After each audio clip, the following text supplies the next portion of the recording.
হ্যাঁ প্রথম থেকে দিলে মামা আমরা একটু শুনবো যে আপনি এই মুক্তিযুদ্ধ থেকে এসে এবং শেষ সময়টাতে কিছুদিন শরণার্থী শিবিরে কাজ করেছেন, সেখানকার অভিজ্ঞতার কথাগুলো আমরা শুনবো।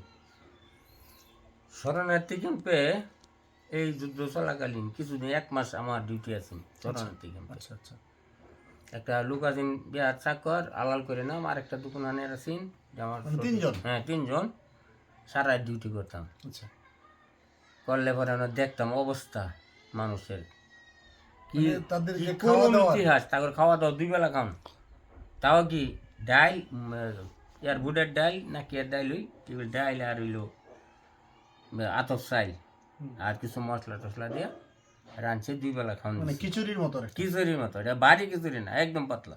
পাতলা পাতলা খিচুড়ি খাইতো। খাওয়ানোর লাগে যে কি কষ্ট মানুষে করছে মানে এটা বলার মতো না। মানে কি পরিমাণ মানুষ এখানে ছিল? মানুষ ধরুন